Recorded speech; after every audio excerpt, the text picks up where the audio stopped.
I'm ready when you ready. Just turn my headphones up a little bit and we can go. Let's get it. North, west, south, east. Hey, call the state your name, you online with the G. North, west, south, east. Where you from? What's on your mind? What you know? What you think? North, west, south. Hey, it's all good on some things we just agree to disagree. North, west, south, east. Oh yeah, you're in the circle with the chief with true speech.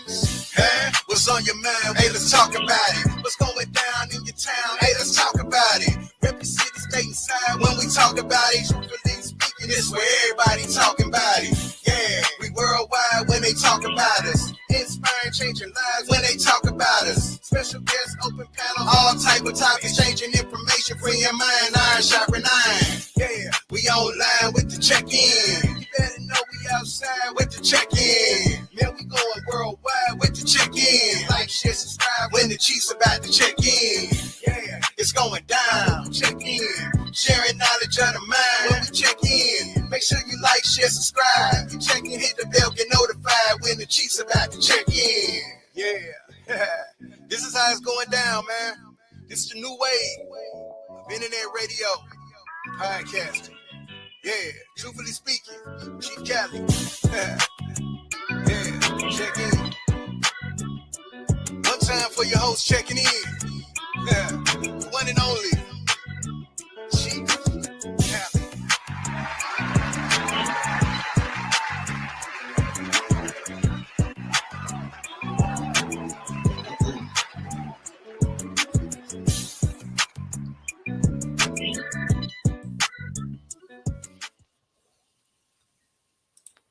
Halito. What's happening with y'all?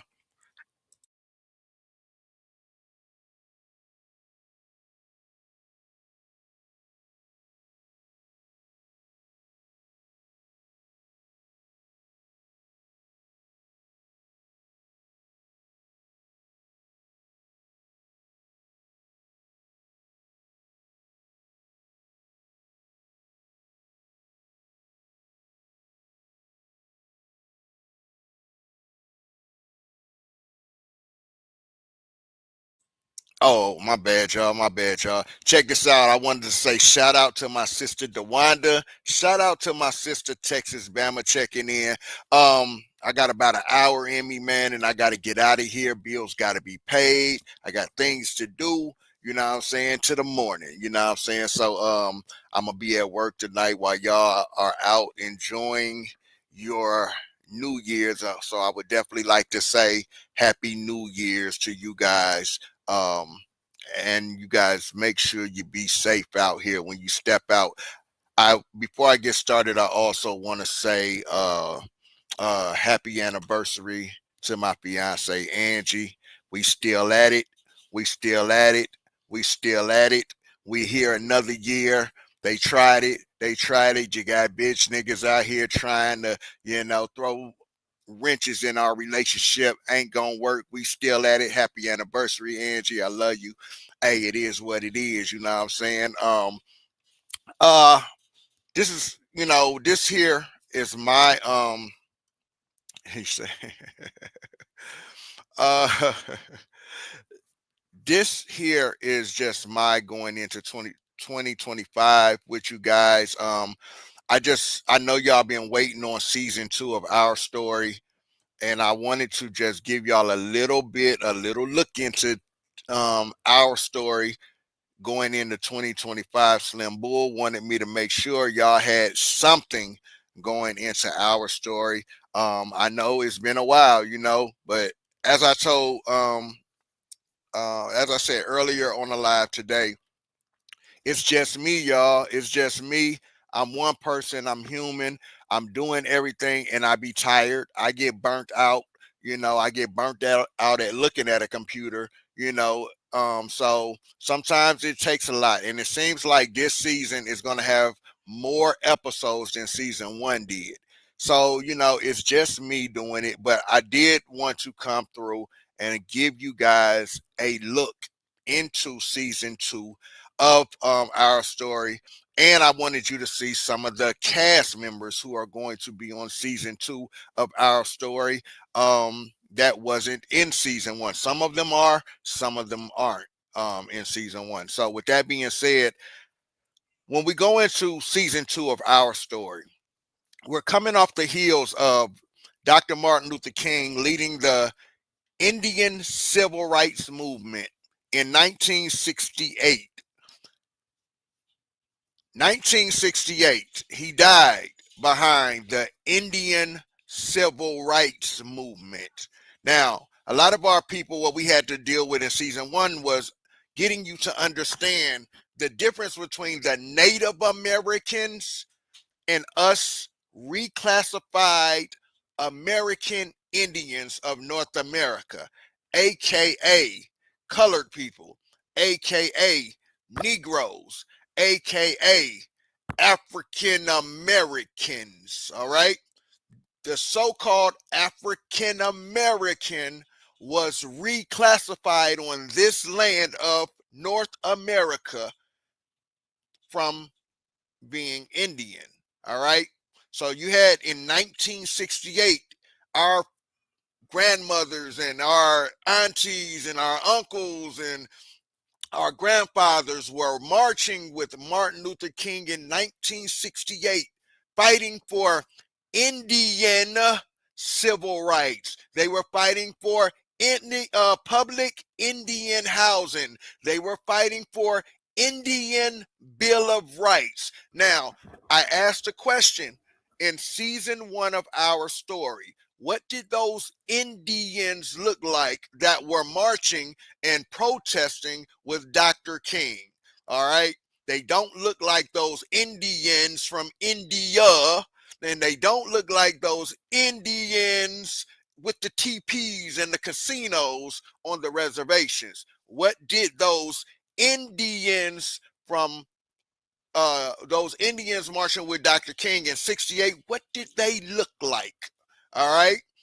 They look like your grandmamas and they look like your aunties and your uncles and your grandfathers that was out there marching with Dr. King in 1968 for Indian civil rights. Well, Dr. King was murdered in 68. Our people tore the streets of America up behind Dr. King's death. Our people tore the streets of America up. What did those people that was tearing up the streets of America behind the Indian civil rights movement, what did they look like? They looked like us. They looked like us. When it came time to do the signing in 68, there were Negroes there, aka black people. So with that being said, we're walking into, I asked a question in season one, whatever happened to those Indians that were fighting for Indian civil rights with Dr. King? Well, we're moving into season two. We're going into the 70s, and we're going to show you what those people were and who those people were. They still exist. They're just called black people. They still exist. They're just called African Americans now. They still exist. They became pro-black. They still exist. They became Africans from a jungle with no history. All right. So I'm going to get into this.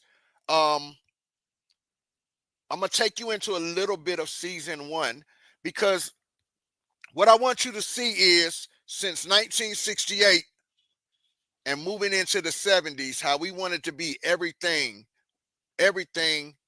but Indian.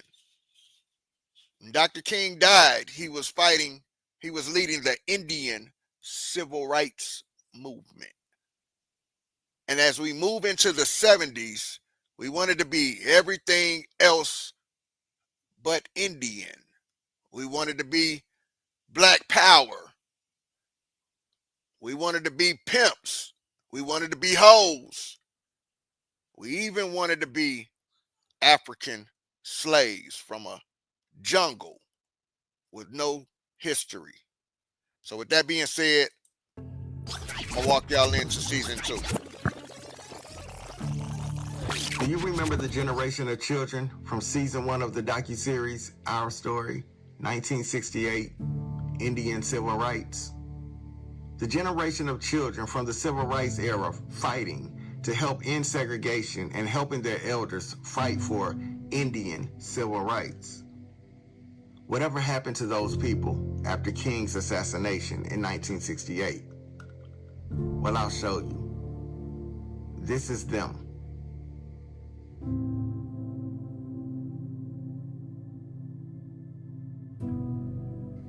This is also them.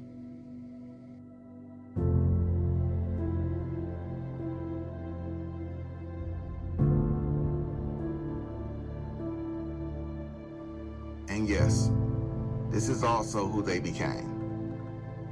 In a matter of 9 years into the 70s era, after watching their elders fight, struggle, and even riot, while trying to reconnect themselves to their identity on their homeland, knowing that they were the reclassified American Indians of North America. How did they go from fighting for their identity as American Indians to saying no more marching, we're going to take our respect, to showing the whole entire world how good they looked even during the struggle, and then trading all of that in to become African slaves from a jungle with no history? We should talk about this, tribe. See you soon. Season 2, Our Story, 1977, Roots. Remember, we coming off the victory of fighting for Indian civil rights, getting housing, public housing, all of these things. So we had a certain level and a sense of pride in the 70s. I'm black and I'm proud, right? This whole black identity became the thing for everybody to be proud about, right? Even though it was propaganda and all of that, and indoctrination, it was something to be proud about. So now we went from fighting for Indian civil rights to the revolutionary movement. Through then, we also had the pimp movement, the look and fly movement, right? Proud people. So when you go from fighting, you got your victory, now you're on your high horse. You're on your high horse in the 70s. So guess what? These Negroes can't be on a high horse too much. We got to give them something to break their spirit. Insert Roots. And that's the timeline on how everything happened. You insert Roots. Now we going to show you something visually so it could break your spirit. My Uncle Charlie, right? He always talked to me and he tell me a lot of stories. My Uncle Charlie was born in the 60s. My Uncle Charlie about to be 60 or something like that, right? So my Uncle Charlie was born during, like, the 70s was his era. Like, he was doing his thing in the 70s. So he always told me that everything was cool with him in his childhood until that movie came on the screen.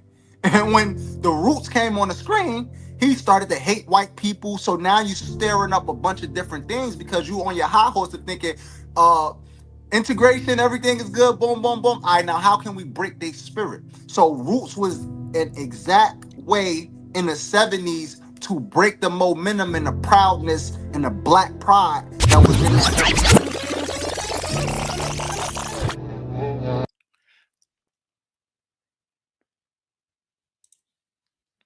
Now, before we go into this, where we're getting ready to go right now is they killed Dr. King in 1968. Dr. King is someone who stood for nonviolence, nonviolence, nonviolence, right? Don't you find it funny that everywhere you go and you see a Martin Luther King Boulevard, it's in one of the most violent places in our communities? You ever wonder why? Well, I brought some people to the table for season 2 to discuss that. And they just gave me their perspective of why they thought everywhere you go, for a man that stood for peace and nonviolence, they see his boulevards, usually in very rough neighborhoods or running by cemeteries. So these are some of the cast members of season 2 giving their perspective on why they think this is. They don't know our story. Yeah. They don't know what we've been through, baby.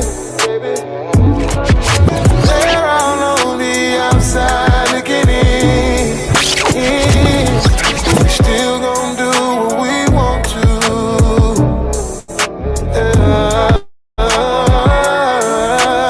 Touching conversations. A bunch of apologizing and explaining. But we live and we learn. Hey, I bet they ain't think that we would make it, but we overcame it. This shit ain't nothing to play with. Family over everything is still the same shit, and I wouldn't trade it for nothing.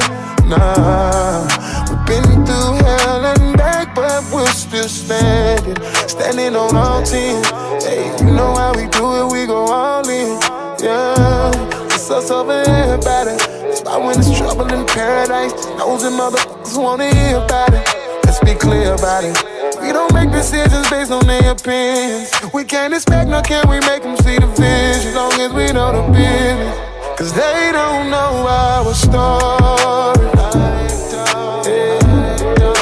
They don't know what we've been through, baby. They're all on the outside looking in. But we still gon' do what we want to.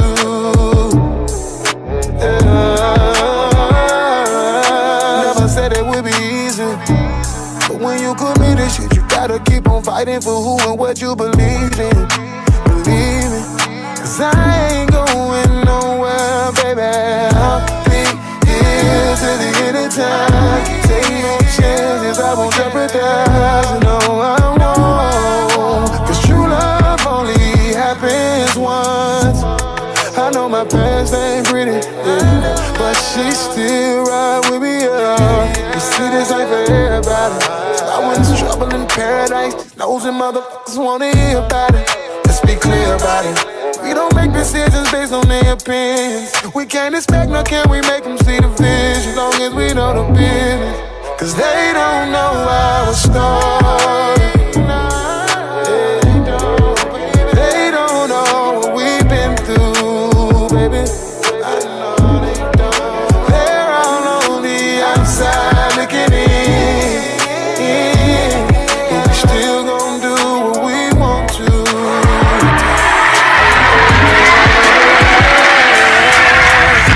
I'm free, y'all. I need everybody to repeat after me. I am a revolutionary. I am a revolutionary. I am a revolutionary. I am a revolutionary. I am a revolutionary.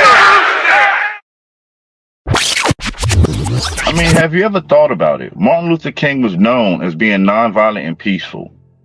But every place you see Martin Luther King Jr. Boulevard is some of the most violent places that's going on.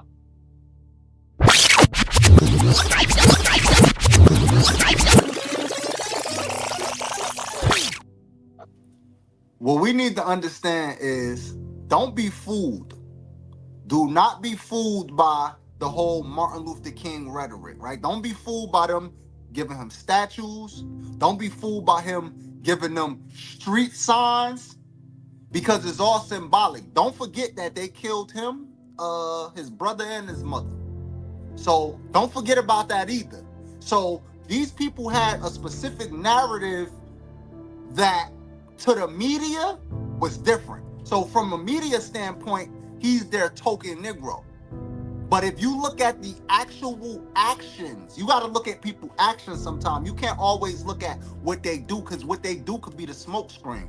So yes, we're going to honor him by giving him these street signs. But here's the catch though. All of those street signs going to be in all of the run-down, impoverished neighborhoods. So you think about Dr. Martin Luther King. He stood for peace. I honestly believe he thought his dream would one day change the minds of men. But there's something really dynamic about what he stood for and their way that they destruct. If you think about his streets, every one of his streets, Martin Luther King Boulevards, Martin Luther King Jr. Boulevard, are in the worst neighborhoods that possibly could exist.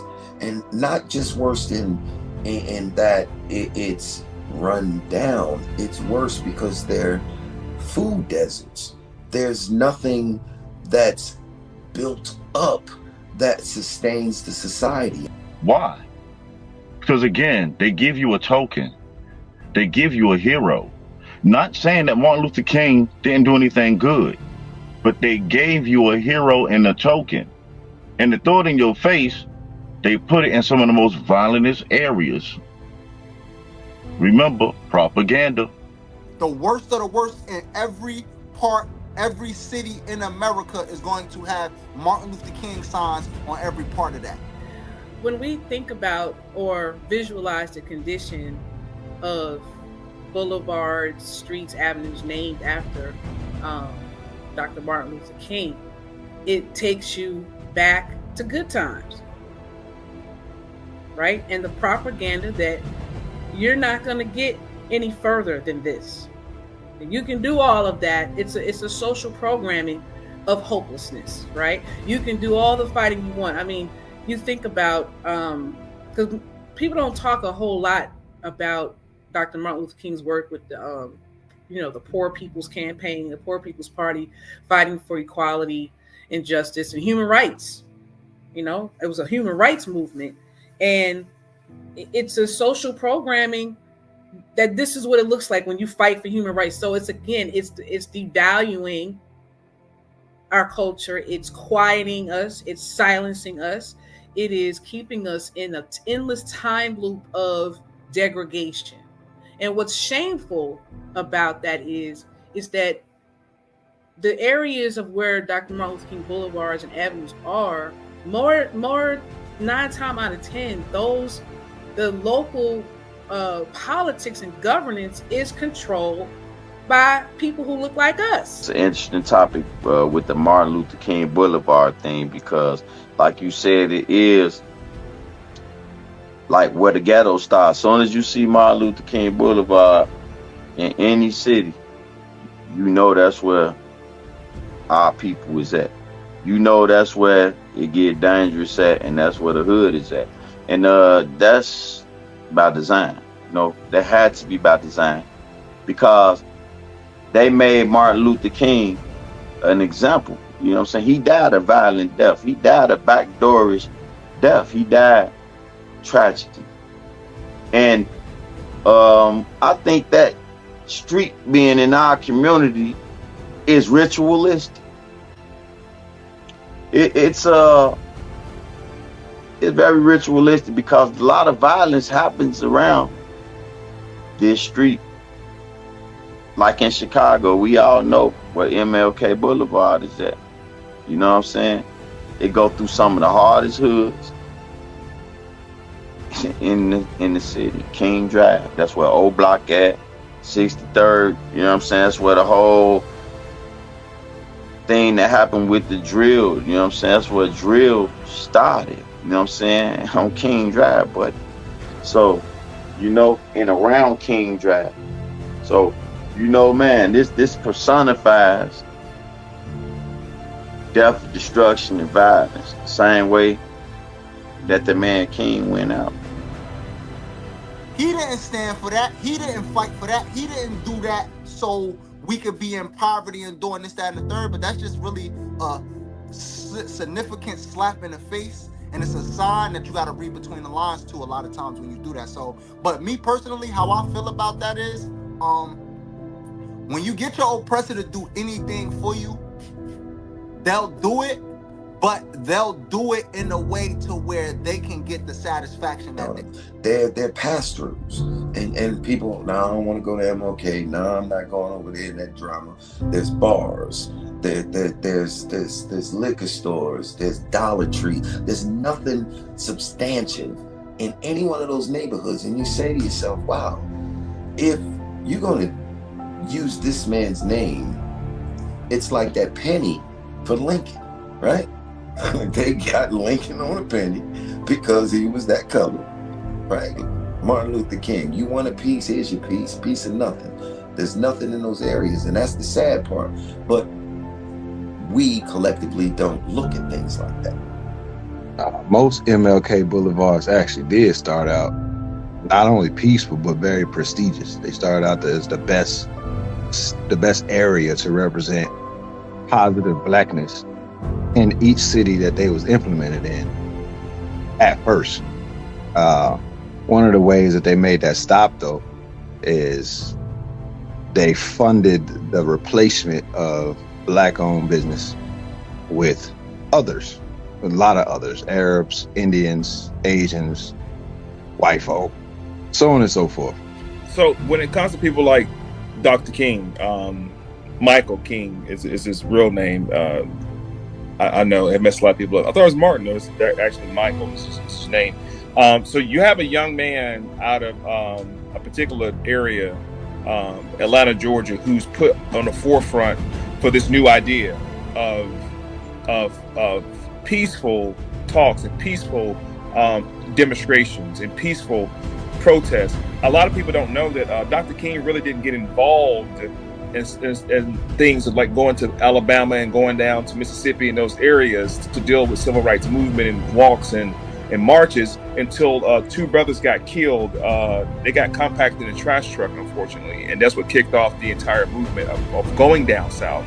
The idea of integration was introduced by a couple of, I'll just say, Jewish investors of his movement. And that's what I was talking about earlier with Dr. King. These were civil organization movements. For example, the SCLC, the Southern Conference, Leadership Conference, with Ralph Abernathy and Fred Shuttlesworth and Joseph Lowry in 1957, before the 60s kicked off. These were strategic civic organizations for a purpose. So things like the civil rights movement was financed and pushed by a lot of liberals, and white liberals are known for lobbying situations. So if we follow Dr. King's story from the beginning to the end, towards the end, he definitely regretted not the peaceful protest part, because there is such thing as violence beget violence, but there's also some speeches where Dr. King was talking very radical towards the end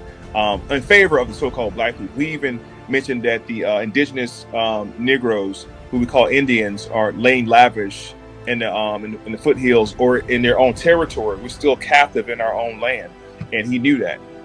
And that's a whole other conversation. Why is it that the areas where the memory, the honor, or the dishonor of Dr. Martin Luther King's work and his influence in speaking from a human rights perspective, why is this the end result of? Why does it look this way? Why isn't there any type of plans to always have something for the community on those streets? Why isn't there a community guard? Why is it always this degradation? And why is it that this happens on the watch of so-called people who are in the Democratic Party, whatever, who look like us, and you're in control of that, and you allow that to persist? So here we go again. We're reliving that dichotomy, that the conundrum of the good times versus the Jeffersons, because the Jeffersons are controlling the Martin Luther King Boulevard. You're the gatekeepers. You're the ones who are you'd be surprised in those neighborhoods how many of those folks look like us, are commissioners, are the mayors, are the police chiefs, and this is what it looks like. So you're there as a gatekeeper to make sure that hope is never beyond the hand we can see, or the hand that we've been dealt. And that's a psychological trauma. That's it's always keeping us in a state of traumatic emotional injury, that we're never going to go any farther than what we see in front of us, no matter how hard we fight, no matter this is what happens. Again, it's that silencing our voice. There is no voice. You silenced Dr. Martin Luther King's voice, even by dishonoring his legacy, by allowing the places that are named after him to rot in degradation, as opposed to being a place where at least people can go historically and go to a place that's named by him, and there's some paying some respectful homage. There's something there, you know, that's showing something of beauty of that movement that you know, is a critical time in our history. But it's also a part of that deconstruction, devaluing us, silencing our voice, and keeping us in that inner war of, you know, the good times mentality, that this is where we're always going to be, and only a few of us are going to make it out. And even those who make it out, you know, they have to behave a certain way and not get involved in a certain way, and can't talk too much about what's going on Martin Luther King Boulevard too much, but yet they're sitting at seats of power and authority. So there you're seeing, you know, the wickedness of just the separation of powers, where the people living in the degradation on these boulevards and avenues and streets don't have a voice, and the people who are supposed to be their voice are the ones who are assisting in their silence. So I think it's a disgrace, and shame on us for allowing that to happen. So when I think about the MLK streets, because I, you know, living in New York, it was up by Martin Luther King and Malcolm X Boulevard is right close up to each other. Also, a couple of other Black prominent people during that time, maybe throughout the Harlem Renaissance and era and all of those things and whatnot, like Adam Clayton Powell Boulevard and some other names I kind of can't remember at the moment, but in New York, in Harlem, on MLK Boulevard and Malcolm X Boulevard, it's up on between 7th and 8th Avenues up in the Morningside, where they actually filmed New Jack City. And I'm thinking also, even when I lived in Charleston, the MLK Boulevard is also in the quote unquote hood.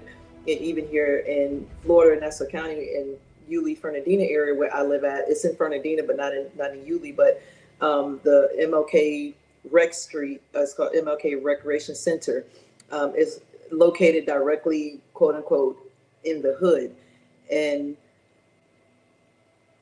just to, I never really kind of thought about how in these areas, it actually, these places, the streets, it's actually not a good, it's nothing good about it. Like, that's where a lot of murder, drugs, things take place, right where his name at, which I think is basically it's a slap in the face to Martin Luther King. I'm not saying that everything that he did was right for us, but I understand that his mentality was at some point later on at the end, where he really realized where his error was in leading us to, like he said, into a burning building. And I honestly, I think it's more of I think it's a shame that we actually don't even have enough respect for that. And it just kind of makes me wonder, like, do we really honor and respect what he was trying to accomplish as we pretend that we do? No, we celebrate Martin Luther King, every January 16th, but is he really someone that we should be celebrating at the same time, as opposed to maybe Malcolm X or even Medgar Evers? I would prefer to take Malcolm, because he was, to me, much more open and honest in what he was wanting for our people. But to go back to Martin Luther King, it's just, to me, it's just a real slap in the face and a disrespectful manner that we can't even say, okay, I'm not even, regardless of what his final stance was, I'm not going to sell dope on this corner, just out of respect for the movement of what it was. Because once you understand what Martin initially was trying to do at the same time with the Indian rights civil movement, and have something for us, I think it's just a huge slap in the face that we can't even say, I'm not going to do this on this boulevard, I'm not going to do this on this street, but it is in our communities and and those they take place. Those crimes take place a lot on Martin Luther King Boulevard and things like that. Even like Eli said, in Jacksonville, I don't know how many murders went down just in Jacksonville from in that area alone. But I just think it's just a real slap in the face, at least because of what he was trying to do at the end. At least I'll yield there. But I just think it's just really disrespectful. It's a reverse disrespect, and I'm not sure if it's intentional and on our parts now and or not. But I think it's just disrespectful. Yeah, I think the reason that you will see the MLK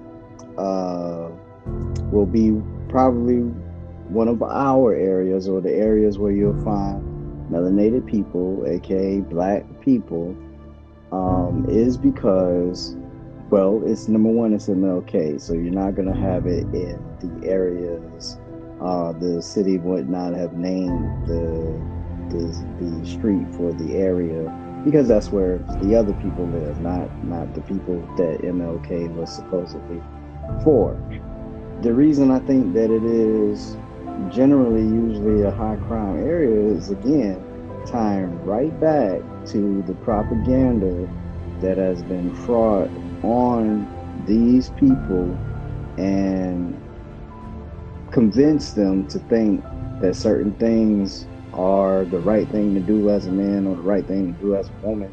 And we have this toxic male activity, that we perpetuate among each other, and that creates our crime problems, through the music and what have you. And therefore we occupy those neighborhoods, and that's why everywhere you find the MLK, because it's in those neighborhoods where that type of propaganda is pushed, that type of music, that type of lifestyle that is portrayed to you as this is the only way you can make it. That's why we have crime issues generally in those areas. We don't have conversations like that. I'm going to MLK, I'm getting me a fish sandwich, blah, blah, blah. I mean, things like that, yeah. But if there's not things that'll take us to another level, like if you think about the way they build a society, anywhere you go today, if they start building, they've already thought about what malls, what gas stations, what restaurants, what banks are going to take part in this community effectiveness. But if you look at the boulevards and how they're constructed, they took another street and they renamed it. They didn't give him anything new. They just renamed something that was, and they didn't plan on developing, and they're going to gentrify those areas, and then eventually those areas will be pristine. But first you got to get those older people out, and because when older people die, they leave property. These children ain't keeping it, they selling it, they trying to get a come up. They don't realize that without selling every asset that you have, that's one less thing that you can use to your benefit. I just had a conversation with someone the other day. They were selling their house and they started looking for an apartment. And in the conversation, they're paying $1,600 a month for a house, but they're going to sell it to move into an apartment to pay $2,200. And I didn't say it to them, but I said to myself, wow, that's a dynamic and a half, because why would I get rid of my house and go pay more money to somebody else where I'm not going to have any value? And I think that by itself just tends to help this conversation along. Once regentrification in these neighborhoods happen, if we don't stop it, then it'll change. But everything that we have today, far as MLK, it's a slap in his face. It's never been intended to be something, even a day off. That's the sad part of it, but that's another story. I'm not even going to go down that pipe, but I wanted to share that on MLK and what he stood for and how they made that look. And at the same time as doing that, they continue to keep the financial influences that could uplift the people away from those areas, away from the people in those areas. They let the people who come there get the benefit of it, but they didn't let the people who live there get the benefit of it. And over time, as with the introduction of heroin and crack, and later on pills and different things that made the only way for the people over there at the time to have a financial increase, those people and their influence on the community tore down the minds and the physical state of the people who lived there. And then you just have the natural progression of destruction of the community. Everything falls apart. The only thing that looks good is the ownership that comes from people who are outsiders, who are not from there. And the only reason that looks good is because we got to give our money to somebody. And if we there and you here, we gonna give our money to you. You got to remember, a lot of these cities, they're set up by these Masons and they set these cities up. And so they can control the narrative, what's going on in social life, and set it up, in real life on the streets and all that. So, like MLK Boulevard. So now in LA, MLK Boulevard runs right into a place called Obama Avenue. This is something that the Negroes lobbied for. Don't know nothing about them. Always, and that's what I'm saying. We always going and getting something from somewhere else. We're never getting nothing from within. We're never getting anything what we think of or what we imaginate. We always getting something from somebody else. That's how you lead the people to where you want them to go. You name streets. So if you say you're going to have a barbecue on Obama Street, everybody's coming to it. That's how these streets, these certain places in cities, certain enclaves in city will be named after somebody that you've been trained in the social order is the man or woman, somebody you got to follow. Or what agenda we're going to take you to. The streets, the boulevards, the cities. I'll tell you a good one. If you've been to Chicago, I don't know the name of that freeway, but you ride down the freeway and you pass by Malcolm X University. How do you think the people feel who killed Malcolm X or were involved in his murder? What do you think they think about every time they pass that? Generally in those areas, I mean, like right here, even in Jacksonville, maybe not all of the crime, of course, no, not all, but it's definitely where melanated people live, and it crosses over one of the more well-known streets for crazy activity, which is Moncrief. MLK and Moncrief cross over here in Jacksonville, and right in that area is where it's very busy, as far as traffic. But that's our neighborhoods, and it goes down, okay, over there, because we have raised generations that look at things that actually destroy the family as a one leg up, or now you're the alpha male because you can do XYZ, or you the baddest female because you done been or slept with whomever, and all this toxicity that comes out of our news media and the propaganda that's pushed on us as being who you want to be feeds back into the neighborhood. That's where we at, causing crime. And that's why I think you're going to see the MLK Boulevard, because it's going to be in our neighborhoods. That's why you're going to find that it has a higher crime rate also, because that's what's promoted among the people that live there. Dr. King was asking for reparations and for land allotments for black farmers or black sharecroppers that they gave to white sharecroppers. Dr. King's speech switched. If you follow his speech from the beginning, his movement with the SCLC, you had people, the younger organizations, I'll come back to them later, but the younger organizations like SNCC, who was ran by Brother Kwame Ture, Those guys out of Watts in LA wanted to join the movement with Dr. King, but when they was told that it had to be nonviolent, they politely declined. They wasn't for the nonviolent thing. So the nonviolent activity of Dr. King pushing the narrative of integration was a political social strategy that Black people didn't see coming. It sounded like it was a good idea to say, let's go into their theaters, let's go into their restaurants. But people don't know, against the will of the people, a lot of Black folks was not for that idea. A lot of Black folks had figured that white people can't cook anyway. Why are we fighting to go to their diners? They can't cook no damn way. They can't cook better than us. Why are we doing that? But what it represents is a social disarming of our people to integrate with a people who had 200 years plus of social economical progress ahead of us. We walked in totally unarmed. I think Dr. King said that he fears that he had integrated us into a burning house or to a burning building. That burning building represented the social political structure that we had no heads up with, we had no ties with. And I make that statement firmly because you have to remember, before the 60s, statistically, Black people were doing very good for ourselves. When it came to the Black family structure, from slavery, from 1865 up until about the 1960s, 65, 70, the Black family structure was the ideal structure. It was mom, it was dad, it was children, 12, 15 kids sometimes.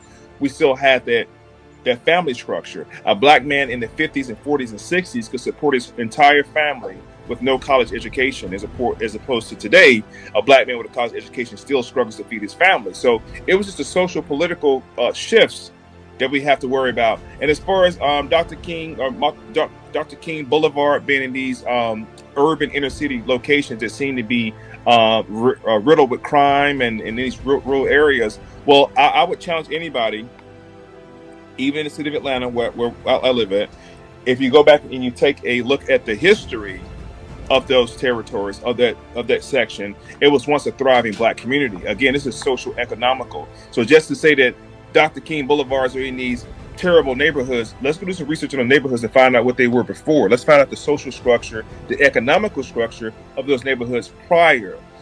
We know we got things like gentrification, which actually started in the 90s. Gentrification started in the 80s with the what we call the project program, dealing with the Housing Authority Act, things of that nature, redlining. So these social structures had already been in place. I think the Dr. King movement was just a political strategy to integrate the so-called Negro into the white society for voting purposes, so many other purposes that I think that came into play with the Integration Act, which totally crippled our thriving Black society. You know, we had our own things going on. We don't need them. And when people make the argument of equality, I ask the question, what made white people the marker for equality? What made them equal? What made them the marker for us to reach to when we had things that were much better? Hell, we created things that benefit their society, not in reverse.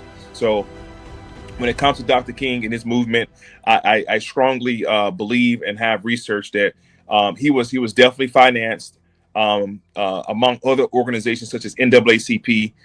They were strongly financed by white liberals for a social political agenda that actually harmed Black people in that time period.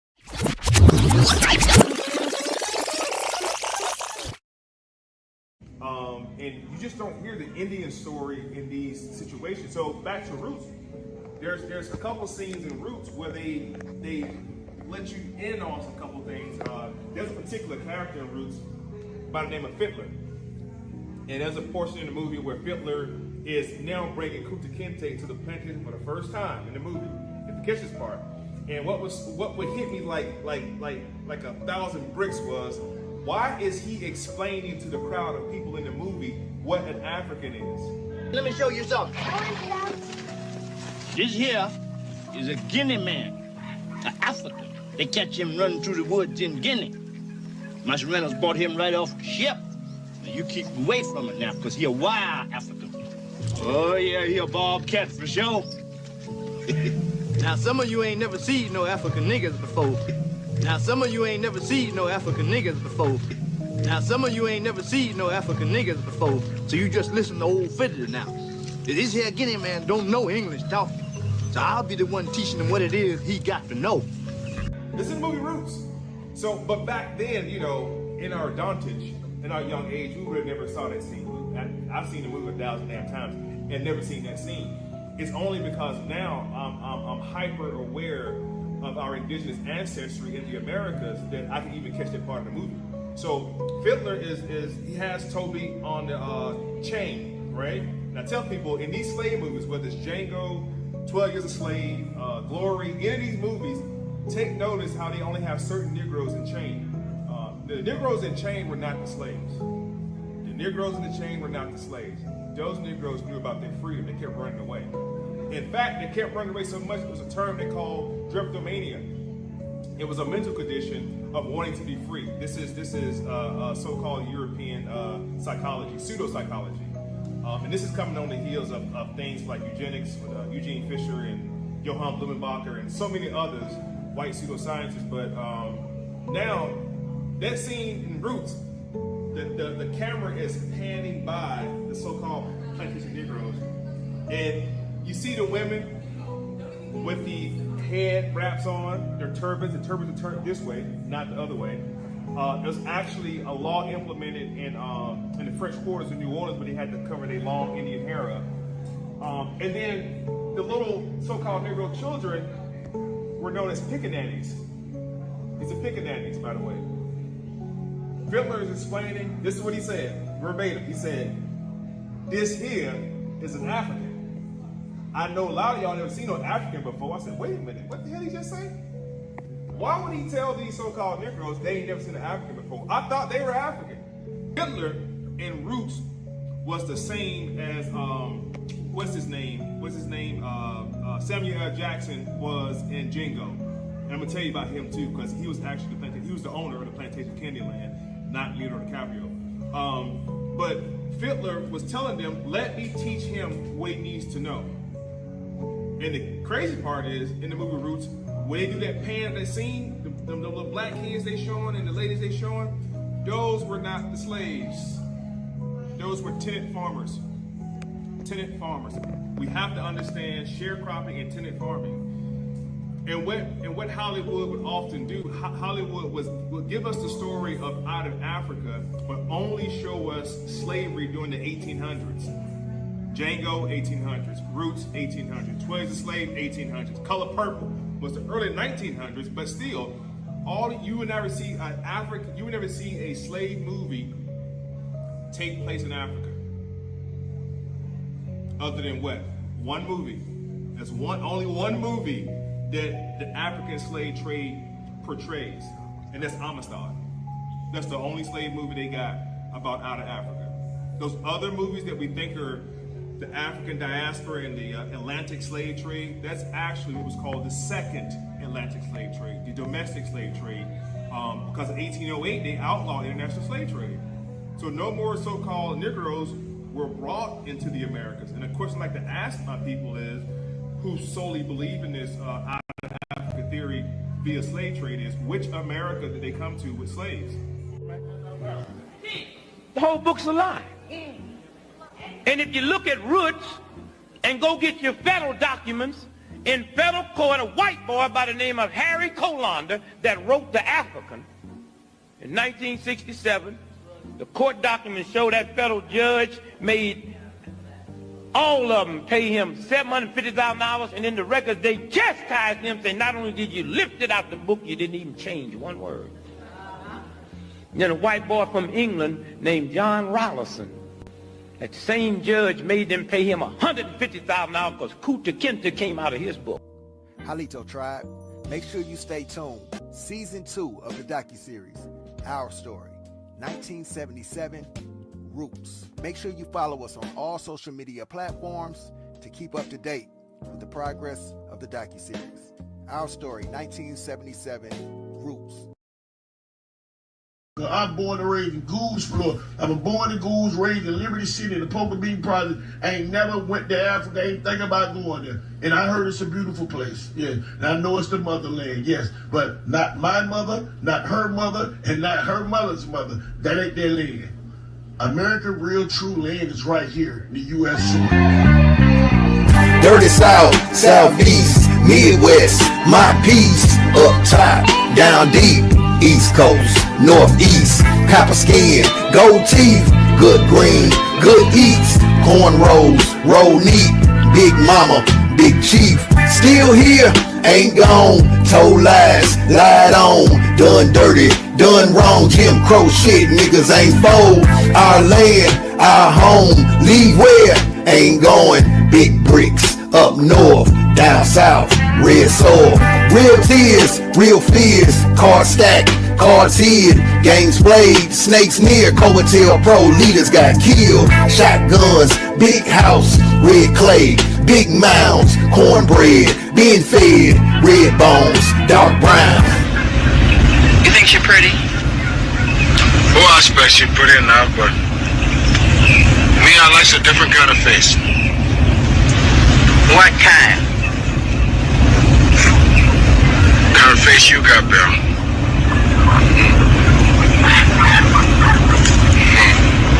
That Mandinka face. Mandinka? What foodstuffs that you talking about? That's African. I ain't no African. Well, I'm Mandinka. We're proud people. And I'm American. I was born here. My mammy and my daddy was born here. And my daddy's daddy. And I ain't no African. This is for the tribes I know, copper tone strong, all my folks. Prisoners of war, identity, change name, gon' lay in stone. This is for the home of the brave. This is for the land of the free. This is for them real Indians, past to the present, looking like me. This is for the tribes I know, copper tone strong, all my folks. Prisoners of war, identity, change name, gon' lay in stone. This is for the home of the brave. This is for the land of the free. This is for them real landlords, past to the present, looking like me. Landlords, big and small, Seminoles, Chickasaws, Choctaws, Cherokees, all tribes in between. His story been wrong, our story getting told. No ships, no boats, been here, been home. TPs didn't own, out west didn't roam. Fried bread, hell no, soul food, that's gold. Raw truths unfold, our story re-rolled. Our land, our home, leave where, ain't going. This is for the tribes I know, copper tone strong, all my folks. Prisoners of war, identity, change name, gon' let stone. This is for the home of the brave. This is for the land of the free. This is for them real Indians, past to the present, looking like me. This is for the tribes I know, copper tone strong, all my folks. Prisoners of war, identity, change name, gon' this is for the home of the brave. This is for the land of the free. This is for them real landlords, past to the present, looking like me.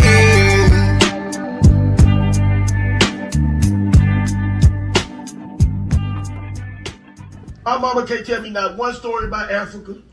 My grandma ain't never tell me one story about no motherfucking Africa.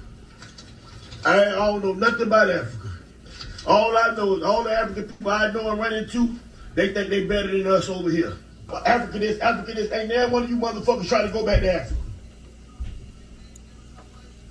Who trying to go back to Africa? Everybody come over here to America, talk about, cause back at home, cause back in my country, take your ass back to your country. I'm from America. They can't deport me. They can't come get me.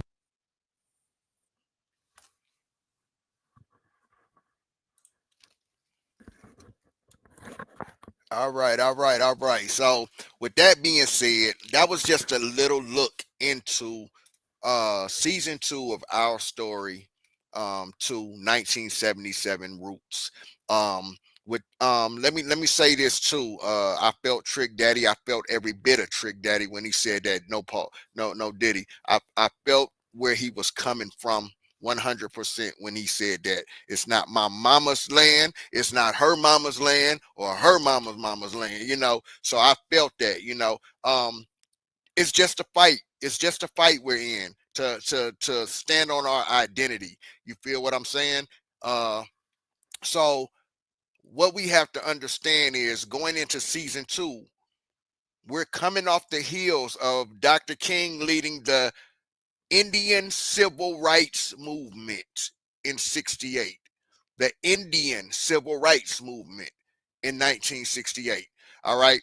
Let me tell you something Recently I just went to go watch the Clarissa Shields movie uh, on Christmas.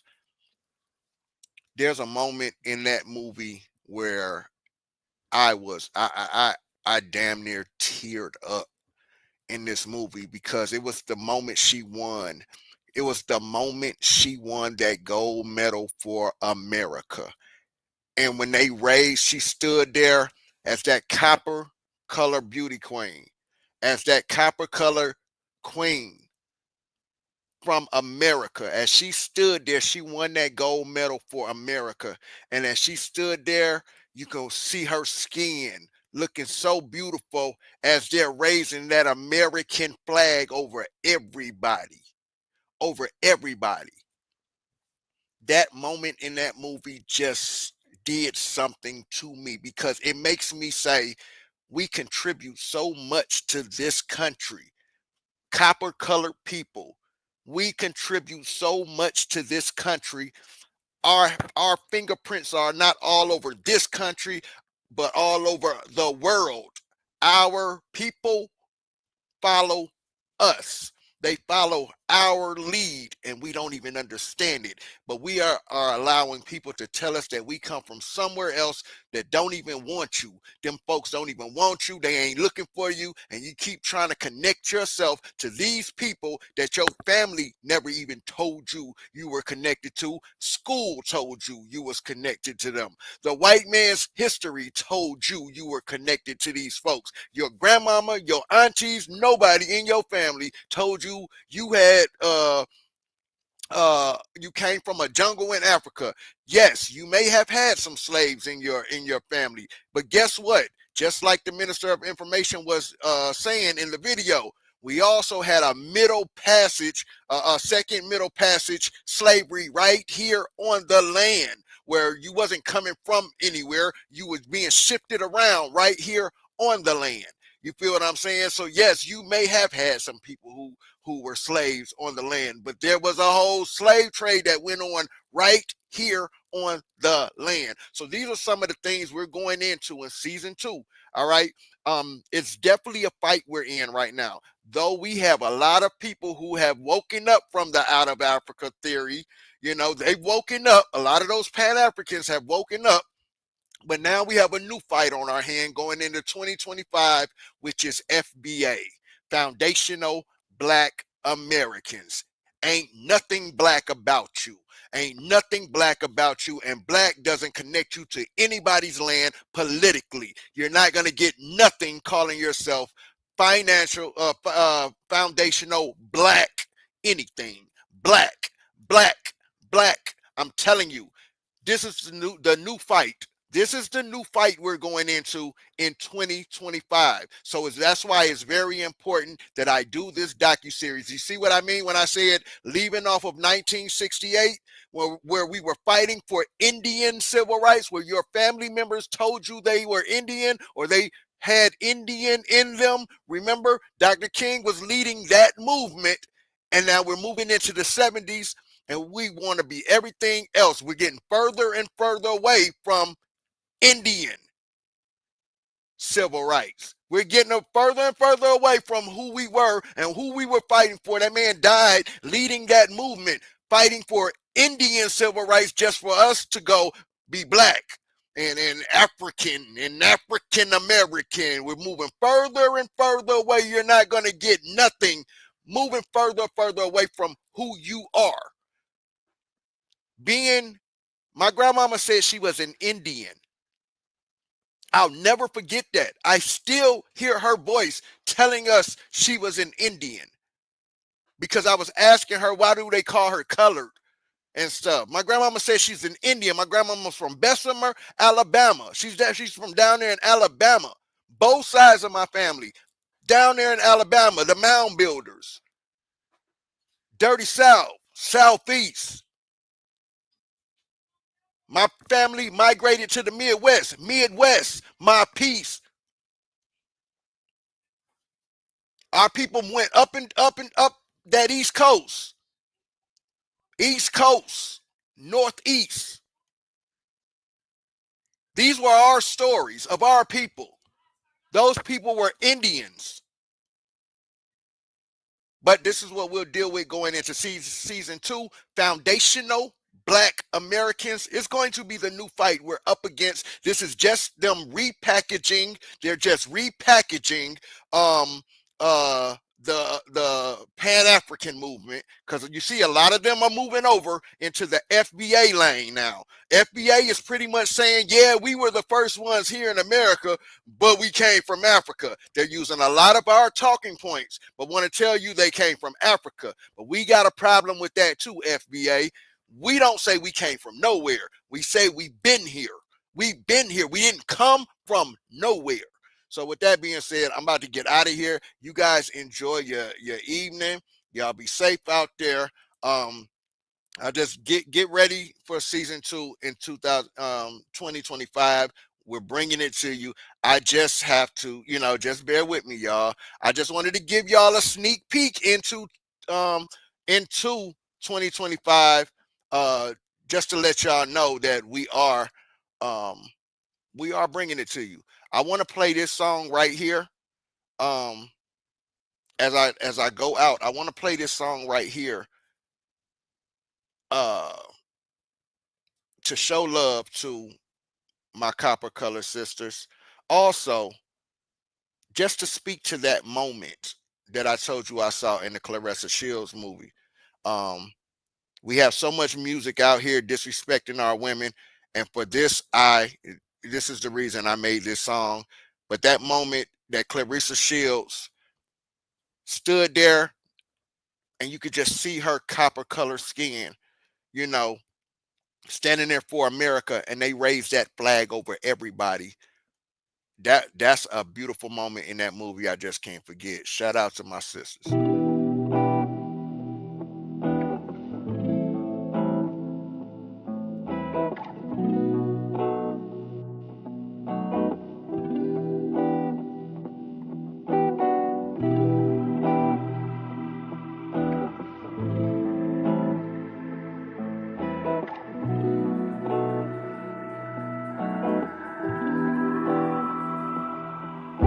Excuse me, pretty lady, how you doing with that beautiful skin? I can take my eyes up off you since the time you walk in. Sister got a special glow about her, confidence through the roof, a melanin popping, copper color beauty queen with them beautiful eyes, energy connected when I felt her walk by. It's true beauty in its essence. I'm floating on cloud 9, getting high off her presence. Excuse me, pretty lady, how you doing with that beautiful skin? I can take my eyes up off you since I saw you walking. Sister got a special glow about her, confidence through the roof, a melanin popping, copper color beauty queen with them beautiful eyes, energy connected when I felt her walk by. This true beauty in its presence. I'm floating on cloud 9, getting high off her presence. I lost my words to speak, heart skipped the beat. Beautiful copper color queen right in front of me. Confidence different, like something I never seen. Breathtaking in itself, she took a breath from me. Gorgeously created, her melanin's amazing. Pretty brown eyes, beautiful like me condition singing. I'm low-key feeling like this could all be fiction. Like a copper color fairy tale, but I hope this isn't too good to be true, yeah. It's kinda how I'm feeling. Don't not compare to all my gorgeous melanated sisters, especially when she vibing high through the roof and ceiling. Shockingly beautiful, energy's electric, all by herself alone. Her aura speaks aggressive, standards well in place, demands to be respected. Far from a Cardi B, her mental thoughts are deep. To keep me sharp intellectually, she challenge me. Conversating on different levels when she talk to me. She bilingual, teaching me languages from overseas. Positive energy transferring from her to me. Exchanging info, we take it back to the tribe and teach. Her eye contact's deep, her copper tone's unique. She's speaking words of elevation to encourage me. Intensely focused but loving this sight in front of me. The other half of this copper color masculinity. The beauty of our women, the mothers of our children. We can't live without them, sometimes we can't live with them.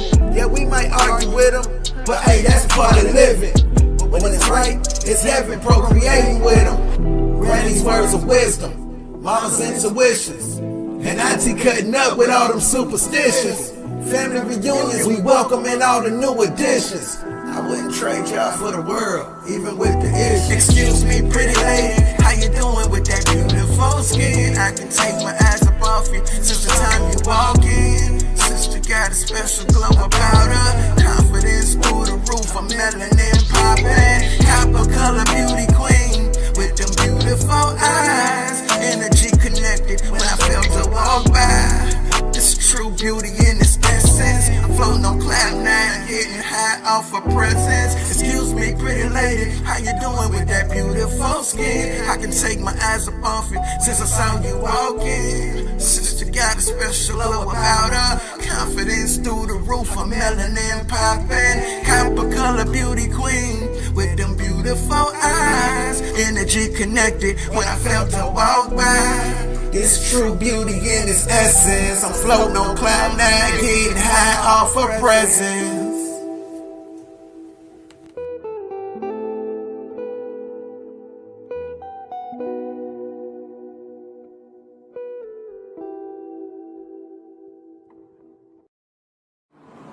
I'm a Rican, a native of America, originally applied to the Aboriginals or copper-colored races found here by the Europeans, but now applies to the descendants of Europeans born in America.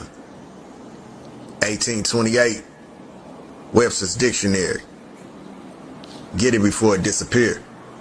Don't try it. Why would I say I'm African? I've never been to Africa. I ain't African American, I'm a fucking American. Oh, say does that Indian nigga talking about you ain't gotta drop black, nigga. You going against every fucking thing we fucking fighting against, nigga. Every fucking thing. For the land of the free. My country is the land of the free. My home is the land of the free. This land that I rep is the land of the free. This land that I rep is the free. Turtle Island is the land of the red, white, blue in the land of the. I put my flag in the dirt when I stand for it. Yeah, I'm loyal to the soil and I stand on it. Loyal to the soil and I stand on it. I'm loyal to the soil and I stand on it. I put my flag in the dirt when I stand for it. Cause I'm loyal to the soil and I stand on it. My country is the land of the. My home is the land of the. I put my flag in the dirt when I stand for it. Cause I'm loyal to the soil and I stand on it. Loyal to the soil and I stand on it. Loyal to the soil and I stand on it. Loyal to the soil and I stand on it. I put my flag in the dirt when I stand for it. I'm loyal to the soil. I'm loyal to the soil. I'm loyal to the soil. I put my flag in the dirt when I stand for it. Motherfucking Indian nigga talking about you ain't gotta drop black, nigga. You going against every fucking thing we fucking fighting against, nigga.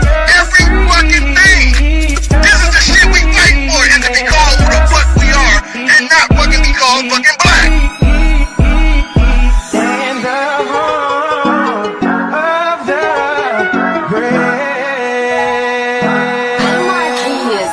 Yes to you, boy. You fucking identify with black cause that's the shit you was fucking raised in. So motherfucker, you was raised to be call your fucking self black.